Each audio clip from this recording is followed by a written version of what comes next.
Hello, আসসালামু আলাইকুম viewers, আপনারা সবাই কেমন আছেন? আশা করি সবাই অনেক অনেক ভালো আছেন। আমি আলহামদুলিল্লাহ ভালো আছি। আজকে আর কোনো রান্নার ভিডিও দেখাবো না, আজকে রান্নার রেসিপি দেখাবো না। আজকে দেখাবো হচ্ছে ক্ষেত থেকে কিভাবে টাটকা টাটকা সবজি তুলতে হয় সেটার রেসিপি। এই যে দেখেন, আমার কলমি শাক তুলে নিচ্ছি আমার ক্ষেত থেকে। আমি কলমি শাক লাগিয়েছিলাম, কলমি শাক খেয়ে তার ডগা লাগিয়েছিলাম, তার থেকে বেশ কয়েকবার কিন্তু শাক তোলা হয়েছে। তাও দেখেন, এই যে এবার তুলতেছি, তারপরেও কিন্তু আবার হবে। তো এবার আর রাখবো না, ভেবেছি সব তুলে ফেলবো, অন্য কিছু লাগিয়ে দেবো এখানে। তো এই যে শাকগুলো আমি টাটকা টাটকা তুলে নিচ্ছি। আমার কলমি শাকগুলো তোলা হয়ে গিয়েছে। এখন আমি এই যে আমার গাছ থেকে টাটকা টাটকা ধুন্দুল কেটে নিচ্ছি। দেখেন, এই যে দেখেন কি সুন্দর। যে কোনো জিনিস দেখবেন নিজের হাতে লাগিয়ে টাটকা টাটকা সেই সবজি খেতে কি দারুণ মজা লাগে। আর এই যে এখন দেখাবো এই যে মুরগির বাচ্চা ফোটানোর রেসিপি। মাশাল্লাহ, দেখেন আমি 14টা দিয়ে বসিয়েছিলাম ডিম।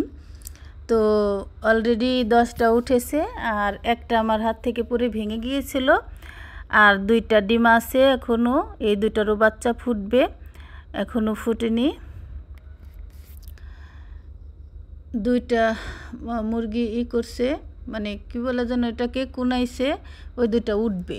আর একটা দেখলাম ঢগর ঢগর করতেছে, ওটা ফেলে দিয়েছি। আর একটা ভেঙে গিয়েছিল।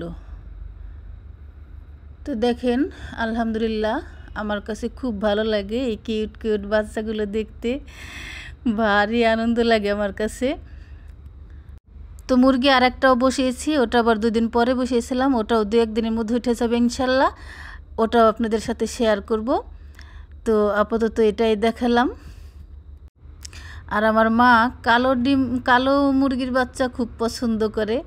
কালো মুরগি হলে খুব পছন্দ করে, মুরগির বাচ্চাই বলেন আর মুরগি বলেন। তো আমি এই যে খোলাগুলো, যেগুলো থেকে বাচ্চা ফুটেছে, আমি খোলাগুলো সরিয়ে ফেললাম যাতে বাচ্চার গায়ে না বিঁধে। ওই 2টা যেহেতু এখনও উঠে নাই, সেহেতু তো আর একটু বসিয়ে রাখতে হবে মুরগি। তো এই যে আমি খোলাগুলো বেছে বেছে ফেলে দিচ্ছি। এই বাচ্চাগুলো দেখে আমার আনন্দে মনটা ভরে গিয়েছে, অনেক ভালো লাগছে। তো বন্ধুরা, আজ এ পর্যন্তই। আপনাদের কাছে ভিডিওটি কেমন লেগেছে অবশ্যই কমেন্ট করে জানাবেন। আল্লাহ হাফেজ।